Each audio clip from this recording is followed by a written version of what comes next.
박지원 국가정보원장 후보자에 대한 인사청문회가 오늘 오전 10시부터 국회 정보위원회에서 실시됩니다. 국회의원 시절 고위공직자 후보 9명을 낙마시키면서 저격수라는 평가를 받았던 박 후보자가 정보기관 수장으로서의 역량과 도덕성 등을 검증받게 됩니다.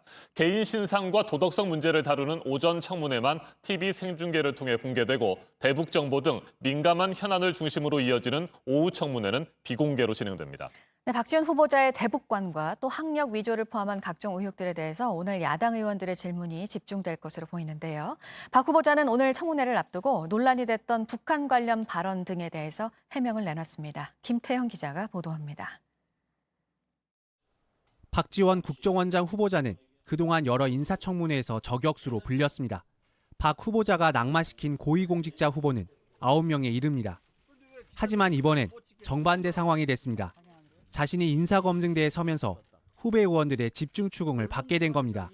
특히 미래통합당은 주말까지 반납하고 청문 자문단과 함께 전략을 세우는 등 송곳 검증을 예고하고 있습니다. 하태경 통합당 의원은 증인 한 명도 없는 깜깜이 청문회라며 독재 시대의 청문회가 된 것이라고 비판했습니다.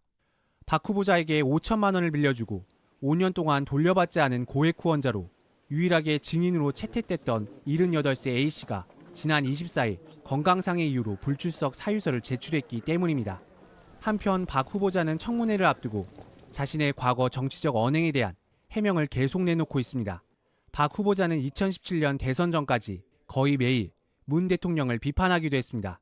이에 대해 어제 박 후보자는 당시 의정활동의 일환이었다고 밝혔습니다. 또 북한 관련 발언에 대해서는 취지와 의미를 살펴달라며 한 발 물러섰습니다. 북한 인권법이 불필요한 법이라고 주장했던 것은 법보다는 대화를 통한 상황 관리가 필요하다는 점을 강조하려는 취지였다고 설명했습니다. 김정은 체제를 강화시켜주는 것이 좋다는 발언에 대해서도 해명했습니다. 북한의 체제 위기나 불안정 사태 발생 시 우리 안보 전반에 미칠 영향을 고려해야 한다는 취지였다고 말했습니다. JTBC 김태형입니다.